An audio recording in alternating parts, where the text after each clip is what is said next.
Amigos de Beacanal por estar en sintonía, 19 de octubre del año 2015. Bienvenido, diputado Alejos.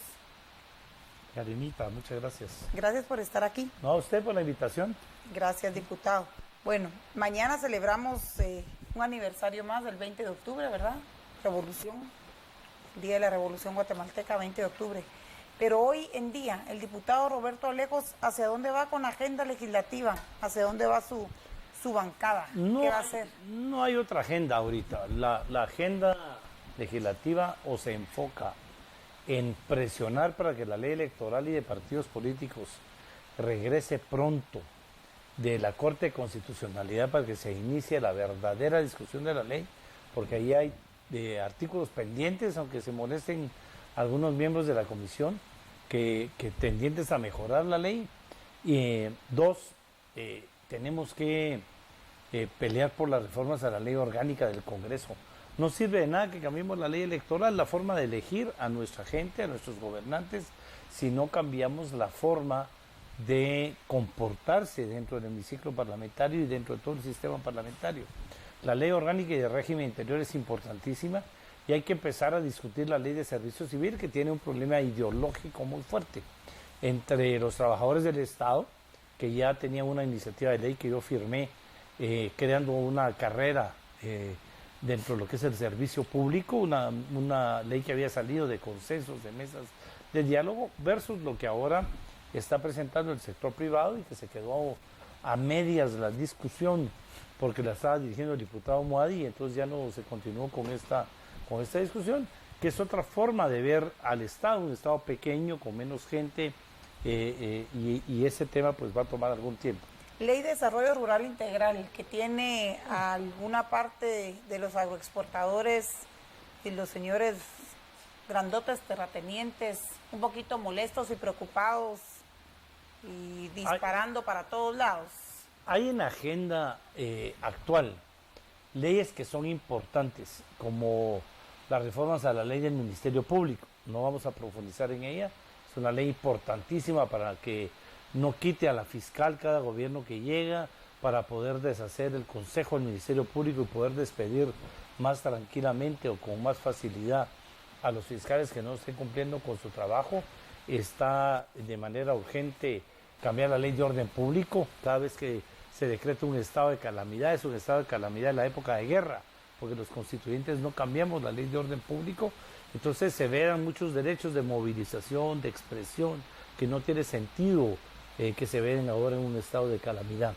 Está también la ley de la carrera judicial, que es importantísima, la ley de migración, que la hemos llamado el coyotaje, porque es una ley que está enfocada hacia el problema del coyotaje, porque ya el tema migratorio, una cosa es nuestros paisanos y paisanas queriendo llegar a los Estados Unidos o a cualquier otro país del mundo buscando una vida mejor, y otro es toda la serie de delitos y problemas que se cometen de aquí en ese viaje. Ahora hay un problema de tráfico de personas, drogas, extorsiones, secuestros, etcétera, etcétera.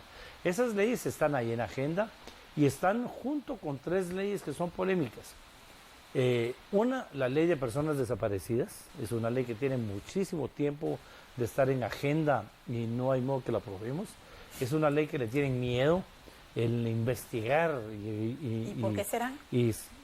Porque todavía, digamos, de alguna manera, cada vez que escarbamos en el pasado descubrimos cosas nuevas. Todavía descubrimos gente que estuvo involucrada y que no se sabe que estuvo involucrada.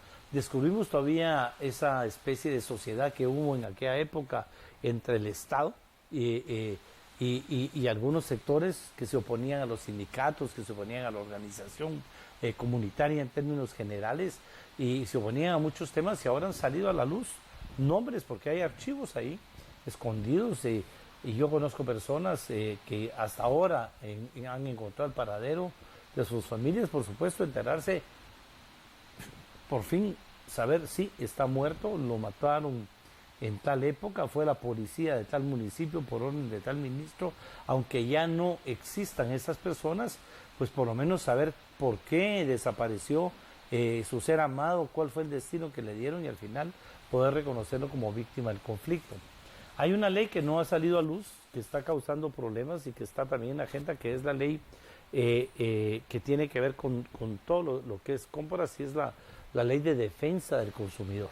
Aquí tenemos leyes muy suaves en materia de defensa del consumidor. La gente puede salir ofreciendo un producto y que ese producto no sirva. Esa ley también está ahí, y es una ley bastante polémica porque, como siempre, o la hacemos muy cargada hacia un sector o muy cargada hacia el otro, y no sacamos leyes negociadas. Entonces esta es una ley que también se viene discutiendo desde hace mucho tiempo y que no ha tenido mayor empuje, y que también está agendada.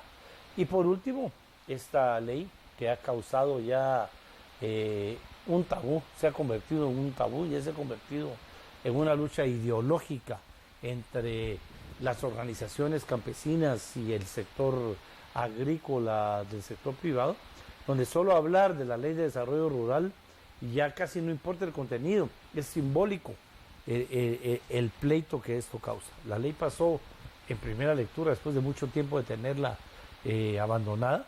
La tuvimos en mesas de diálogo y negociación, que es lo correcto. Ahora se revivió y pasó en su primera lectura, y tiene posibilidades de Yo creería poder que pasar mínimo se lo deberían de dejar lectura. con tan cuestionado que está últimamente el legislativo. Mínimo deberíamos de hacer algo que, si control nos ayuda. Vamos a recordarle al amigo televidente algo que recordamos la semana pasada. ¿En qué países se ha llevado a cabo, de los que actualmente son potencia, en qué países ha habido una redistribución de la tierra? Porque no podemos pensar en que nadie tenga hambre y que todo el mundo vaya a estudiar a la escuela si la gente no tiene con qué comer, ¿verdad? Lo que Y pasa nuestra es que vocación como nación es agrícola y forestal.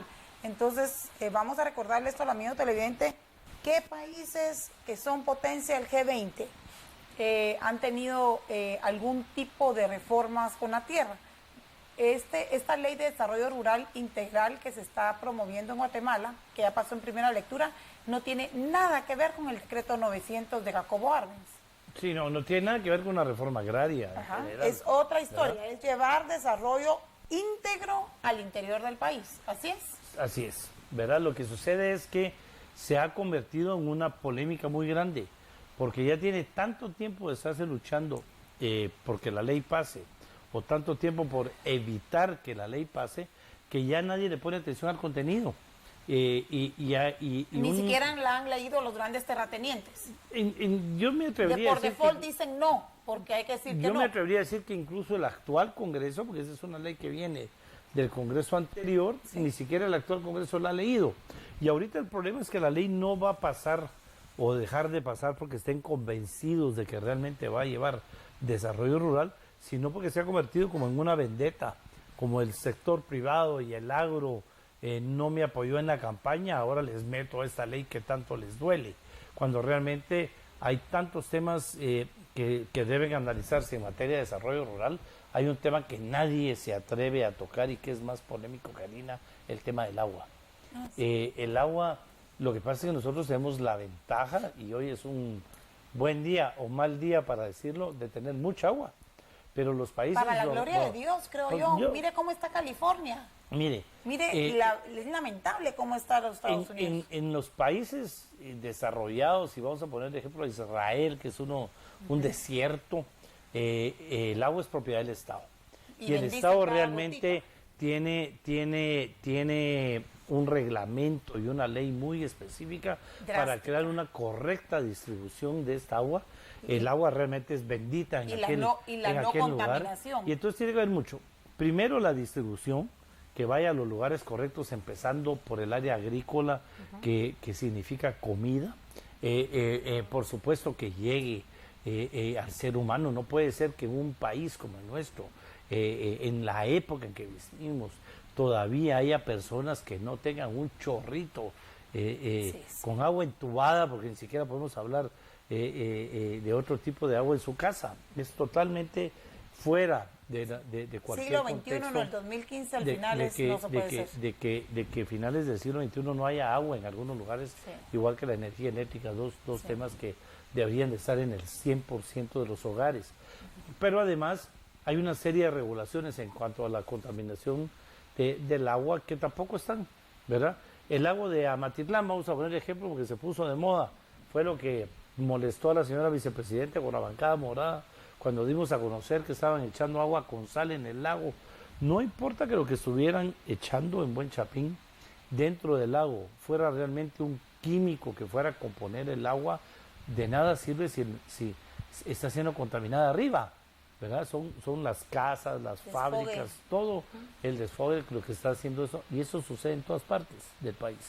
Entonces, hay maneras, hay que sentarse, y es importantísimo para el desarrollo rural entrarle al tema del agua, para que llegue a todos los hogares, para que se maneje de una forma más calificada, que siga sirviendo para el agro, pero de la manera en que debe servir. Y además tenemos el problema de las hidroeléctricas, en donde, ¿qué estamos haciendo con el agua? Es decir, una hidroeléctrica que realmente funcione va a permitir que la hidroeléctrica cumpla con su función en la caída del agua, pero que deje que el agua corra después de ser utilizada para los lugares correctos.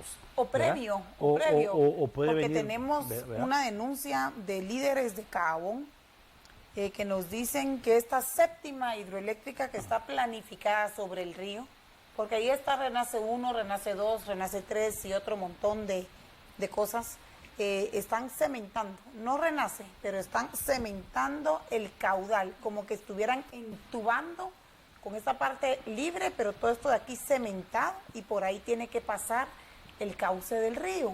Imagínese usted. Y las comunidades aledañas que necesitan del líquido vital que el Creador nos manda, así como el día de hoy, lluvia muy copiosa, no tienen acceso, porque simplemente tienen que servir el cauce del río para desarrollo de ciertas familias y de ciertos poderes del país. No puede ser, ¿verdad? Todo en este país el problema está en la imposición, en que las cosas no las hacemos platicadas, negociadas y tomando en cuenta a la comunidad en donde se está llevando a cabo el proyecto. ¿Pero qué comunidad va a querer que la dejen sin agua? No, es que no hay y luego necesidad. Que digan que no, son declarados terroristas y guerrilleros. Es que no hay necesidad de dejar a la comunidad sin agua, ese es el problema. No se toma en cuenta la comunidad, se empieza a hacer el proyecto, de alguna manera se diseña para que el cauce se vaya directamente donde se necesita y se deja olvidar la comunidad sin necesidad. Y no pagan un centavo por canon. Porque pagan medio centavo por canon de agua. Porque digamos que la forma en que se diseña. A mí me encanta más los proyectos pequeños que se han creado en el Cono Sur, por ejemplo, donde las municipalidades son las que generan la energía eléctrica. Yo realmente ser así aquí. Chicacao creo tenía su hidroeléctrica. Las alianzas público-privadas, la municipalidad no tiene plata, consigue fondos del sector privado, hacen una alianza donde se reparten las acciones que deben de ser. La comunidad es parte de esa sociedad. Pero no 51-49, ¿verdad?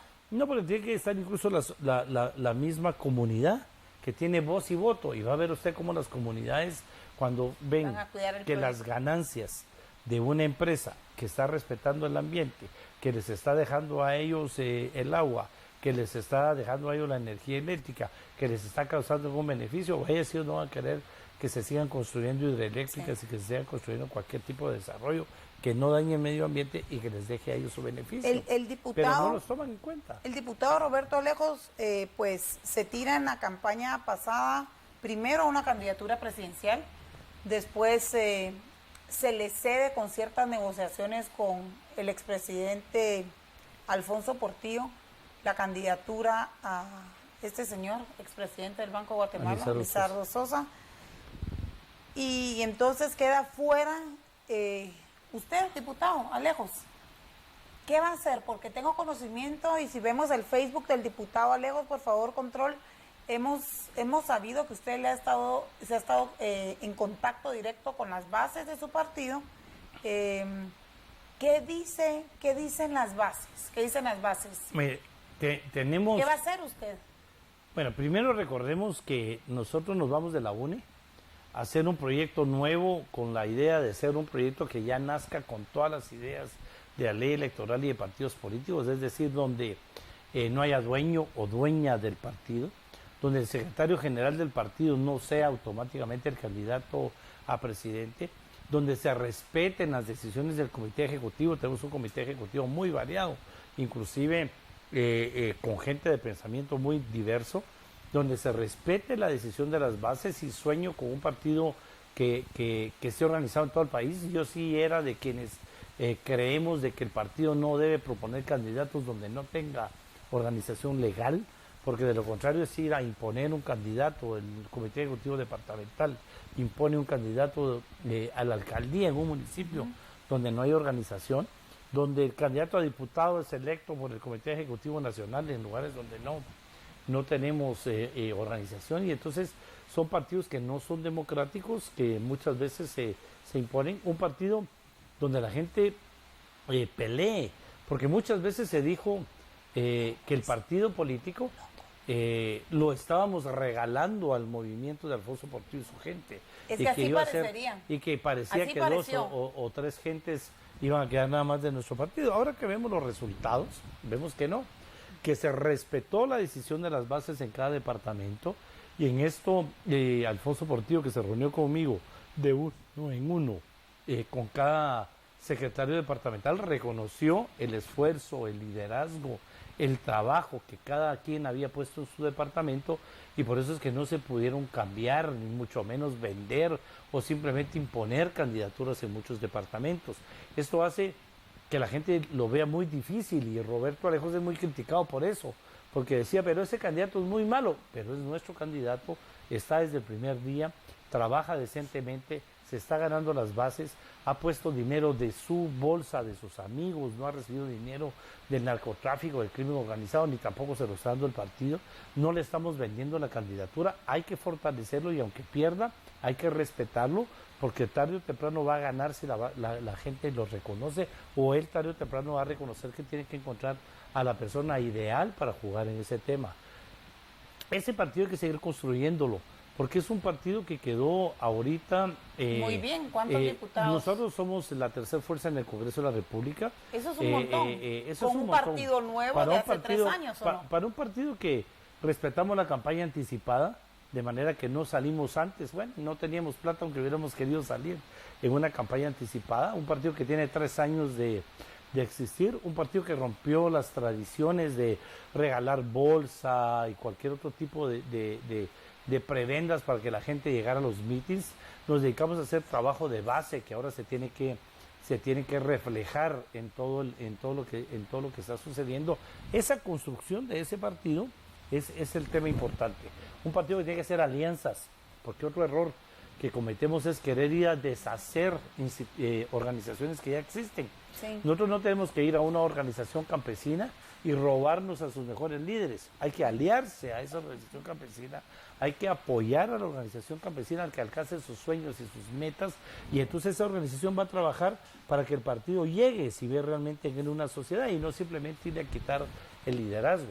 Nosotros creemos mucho en la organización comunitaria en términos generales, hay que respetar la organización de barrio, hay que organizar la ¿Esas son la reuniones organización. suyas? Ese es un evento con los de diputadas y diputados electos, es un ya en donde yo estoy dejándole a los diputados, pues entregando los folletos, los libros, la ideología. Estamos trabajando mucho para que no llegue una bancada improvisada. Nosotros somos la única bancada en donde los 8 diputados que jugaron la reelección se reeligieron, y 10 diputados nuevos, es decir que tenemos que lograr esa integración. Todos se reeligieron. Los 8 diputados que jugaron la reelección se reeligieron, ¿verdad? Nosotros bueno. éramos 10, 2 decidimos no jugar. ¿Quiénes no jugaron? Reinabel Estrada del Quiché, en donde se le cedió por primera vez a un líder de los movimientos indígenas como Mario Ixep, para que fuera él en que encabezaba Quiché. ¿Y ganó? No ganó. Al final sucede que las bases, en vez de apoyarlo, lo ven con celos. A Mario sí consiguió una diputación y ya nadie lo apoyó en el departamento. Además tenemos que ser muy honestos, teníamos una organización muy buena que apenas 6 meses antes de la elección se fue a la UNE, y entonces nuestras bases quedaron muy heridas en ese sentido. Pero este tema es importante. Peleamos mucho porque mujeres lleguen a las elecciones, pero las organizaciones de mujeres no apoyan a esas mujeres a la hora de llegar a las elecciones. Se pelea porque representantes de los pueblos indígenas participen, y a la hora no los apoyan las organizaciones indígenas para que lleguen. Entonces, todo ese tipo de alianzas tenemos que construirlas en este momento, mientras nuestro secretario... ¿Eso va a ser usted ahorita? Porque, vamos a ver, es desempleado el 14 El 14 a las 14 las soy 14 desempleado. ¿Verdad? Ajá. El 14 a las 14 ya ¿Y termina. qué va a hacer el diputado Alejos? Primero, muy contento de ser congruente entre lo que decimos y lo que hacemos. Ajá. Porque yo no puedo decir, este es un estado fallido, nadie me creyó. Este canal fue de verdad de los pocos lugares donde se nos dio el espacio, donde hablamos de un estado fallido. Se tuvo que descubrir toda la línea y todo lo demás para decir, sí, es un estado fallido, y ahora todo el mundo escribe sobre el estado fallido, pero tarde. Ya fuimos a un proceso de un estado fallido, improvisado, con 1000 errores, porque al final la gente dice estamos contentos con los resultados. No es cierto. Los cacicazgos siguen ahí. El Partido Patriota logró meter 15 diputados a pesar de los pesares. Seguimos teniendo una serie de diputados cuestionados que se volvieron a reelegir. En la elección pasada no se reeligieron 90, esta vez no se reeligieron 70, o sea que reelegimos más diputados esta vez que la campaña pasada. Pero hubo una ¿verdad? depuración democrática. Yo diría Y si que la gente sigue votando por ciertos caciques, como se llama, pues algo bueno le han de dar al pueblo. es que es el contacto. No hay nuevos liderazgos que sean valientes y hagan la tarea. Las dos cosas. Porque no pueden ser líderes en 6 meses o 7 meses que quieren ser y luego quieren ganar una diputación, una alcaldía. Yo creo que para trabajar por el pueblo se trabaja todos los días. Le voy a poner 2 ejemplos. Y el entorno lo tiene que visualizar. Suchitepeques, que pues, tiene espacios en este canal. Él ha sido el secretario general del sindicato del organismo judicial por mucho tiempo. Entonces Juan Ramón decide moverse a Suchitepeques y se le reconoce el trabajo que por años viene haciendo como sindicalista, y eso se refleja en el voto. Entonces gana las elecciones con un partido pequeño, en una situación económica mala, porque nosotros no somos un partido. No, pero Beacanal le regaló toda su campaña aquí en Beacanal. Sí, ya lo reportamos a sí, yo también lo reporté. Puse obsequio. Nada de que bonificación, obsequio. Cuando bonifico, cuando regalo, ¿verdad? Así es, pero gracias a sus buenos clientes se puede dar el lujo de darle tiempo a los que no tienen plata.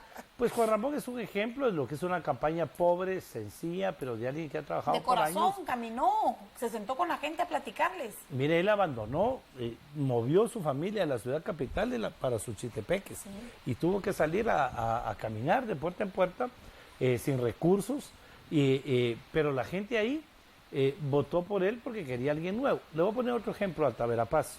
Alta Verapaz era sumamente difícil. Ajá. El cacicazgo, digamos, que existe en Alta Verapaz, entre los diputados que jugaron con Líder, que jugaron con UNE, es decir, ahí derrotar a los quej, derrotar familias tradicionales que han tenido tiempo de ostentar el poder, y aparecer nosotros con Oscar, un abogado de las cooperativas, apenas 3 meses antes de la campaña.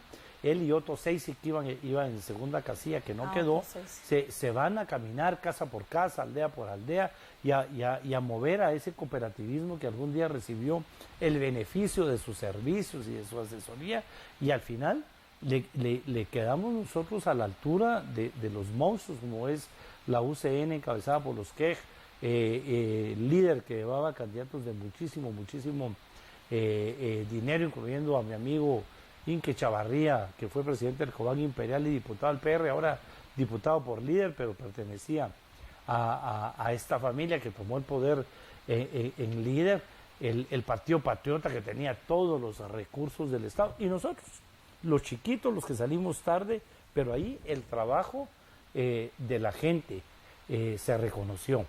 Pero falta mucho, porque apenas son ejemplos que se dieron en distintos casos. Seguir fortaleciendo esto, seguir fortaleciendo el partido. Aquí hay una bancada que tendrá que hacer su trabajo.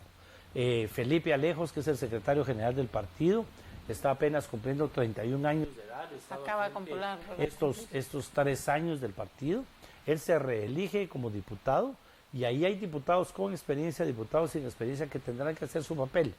Tienen una agenda legislativa muy clara, tienen las metas que se necesitan muy claros, tienen en contra todo un desorden administrativo, financiero y físico en el Congreso de la República. Ellos son la ventana del partido político y tendrá que dedicarse a eso, a demostrar que el partido político Todos es un partido nuevo que quiere mantener esa agenda legislativa de cambio. Y la oportunidad se da desde ahorita, desde el presupuesto y las cosas que vienen antes del 14 a las 14, mientras otras personas nos dediquemos al Instituto de Formación y Capacitación del partido para que sea un partido comunística y nos dediquemos a construir alianzas. ¿Qué tendencia, qué forma de pensar tiene Todos? Bueno, nosotros nos declaramos centro humanista. El centro humanista es el nuevo nombre prácticamente que los demócratas cristianos le han dado a esta ideología que ha durado durante muchísimo tiempo y que son los verdaderos impulsores de la política económica social de mercado, donde hay una mezcla de darle la importancia a la sociedad, al ser humano. ¿Creen que tiene en una la base economía social de mercado? La economía social de mercado es una economía que entra a pelear en el mercado. Lo han agarrado países inclusive comunistas como la China, donde entran a la lucha del mercado, de la ley, de la también la oferta y tiene la demanda, Alemania, con la gran Merkel. pero sin abandonar lo primero que es la persona, el ser humano, respetando nuestra Constitución, una Constitución que por primera vez empieza con el ser humano y hasta después empieza a definir el Estado como tema más importante del ser humano. Y última pregunta y para que cerremos. Bueno, finalmente van a ser las elecciones hoy el lunes, este domingo. El otro lunes vamos a estar viendo qué pasa, si estamos más asustados de los que ya estamos o si estamos relajados y sensatos. Vamos a ver qué pasa el domingo. Sin embargo, mi pregunta es, ¿usted todavía le toca que aprobar o no aprobar un presupuesto? Y todavía es diputado. ¿Está usted de acuerdo con 11,000 millones de quetzales que hay que regalarle a los nenes banqueros? Porque como no se recauda y como quieren un presupuesto alto, aunque sea ilógico, pues entonces hay que financiarlo, vaya pues, aunque sea con bonos, donde solo los banqueros ganan. 11,000 millones de quetzales. El país está en una crisis terrible. El Congreso en una crisis de credibilidad que casi no importa lo que el Congreso haga, de todos modos va a ser criticado. Si vota cosa a favor, que también es mala y es muy mediática. Sí, no podemos destruir nuestras instituciones. Mire, si el Congreso vota a favor de los bonos, el ataque va a ser terrible, diciendo que nos dieron dinero, que fue por esto, que fue por lo otro. Y si no vota a favor de los bonos, que irresponsables, que va a dejar sin dinero al próximo gobierno, etcétera, etcétera. Lo que sí es cierto es que, además de la crisis que existe en el Congreso de la República de falta de credibilidad, que ha venido a construir una crisis terrible en contra de toda la clase política de este país que no tiene credibilidad, tenemos una crisis económica financiera horrorosa, porque aquí casi no importa qué presupuesto nosotros aprobemos, no hay con qué cubrirlo. Y ahí tenemos la guerra ideológica entre los que creen que todavía tenemos capacidad de endeudamiento y los que creen que no debemos endeudar más el país. ¿Y usted qué cree? Nosotros presentamos hace ratos una ley a la que no le pusieron atención, que la deuda no debe pasar del 2.5, pero en este momento el país... 4. Estamos cerca porque como se votaron los impuestos que habíamos aprobado, no llegamos al 2.5, pero no hay credibilidad para nuevos impuestos, no hay credibilidad para aprobar bonos y para aprobar préstamos. La situación del país es difícil porque yo particularmente creo que vamos a tener que aprobar un presupuesto pequeño, un presupuesto acorde a la situación del país. ¿58,000, 60,000? Si realmente el Ministerio de Finanzas nos logra demostrar que después de lo de la línea, con una verdadera lucha contra la corrupción, contra la evasión, el contrabando, etcétera, etcétera, podemos aumentar la recaudación, será hasta ese aumento de la recaudación que podamos llevar el presupuesto. Yo diría que estaríamos hablando de unos 62, 63 mil, lo más a lo que vamos a poder llegar. Lo más. Yo una recaudación no de 54,000 millones. Actualmente tenemos una recaudación de 54,000 millones. Se cree que se pierden 1,000 millones o más en ese tema de la evasión, el contrabando, la corrupción, que es terrible. Un tema que está saliendo a luz, pero que no es nuevo, ¿verdad? O sea, no hay que creer que solo el Partido Patriota lo hizo. Tienen 50 años, eso de las líneas tienen 50 años. Lo que pasa es que toda la vida se decía, toda la vida se hablaba del tema y nadie lo sacaba de la luz. Un tema tabú porque hay mucho militar aparentemente inmiscuido ahí, ¿verdad? Hay todo un pasado. No solo civiles, hay militares gruesos. El tema de la corrupción es un tema que todo mundo sabe que ha existido de toda la vida. El tema de los empresarios que tienen pedigrí, pasan sus contenedores solo diciéndole bye al contenedor que uno tiene parado ahí en Puerto Quetzal, también no es un tema nuevo. Por eso es que el Estado es fallido.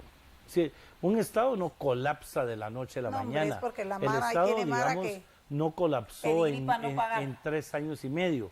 El Estado colapsó porque venimos fallando desde La curva de inicios, endeudamiento, Mirnita, ¿verdad? por favor. Ajá. Desde los inicios de este periodo democrático, el Estado ha venido cometiendo errores tras errores, tras errores, creciendo desmedidamente, sin una ley de servicio civil que haga una verdadera carrera de servidor público. Los empleados entran y salen sin experiencia. Entonces, si yo entro por 6 meses, veo que me llevo porque ya no regreso, ¿verdad?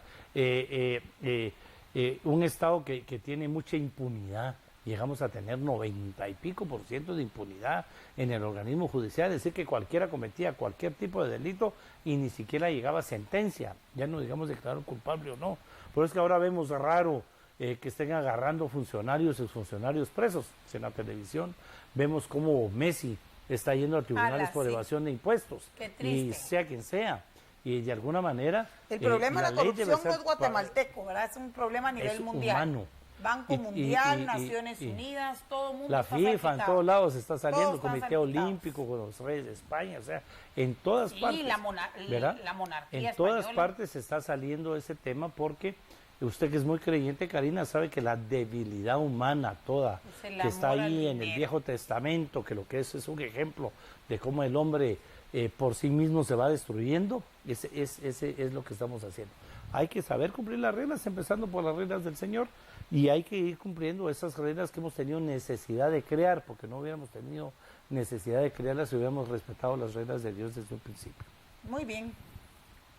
No bonos, entonces. No bonos, nosotros no queremos más deuda en general. Okay. Y no más de 62.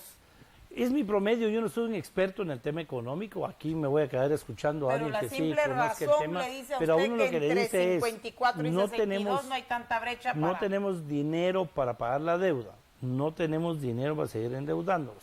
La gente cada vez que aprobamos deudas creen que nos dan plata a cambio del tema, un Congreso desprestigiado, una población que no quiere pagar impuestos porque ve que los impuestos se van a los Ferraris y se van a los yates, a los helicópteros, las carros, premios, puntos y aviones. Entonces realmente la lógica le dice, bueno, fajémonos el cinturón, pasemos una etapa dura, muy dura, trabajemos con lo poco que tenemos, que es una regla lógica humana.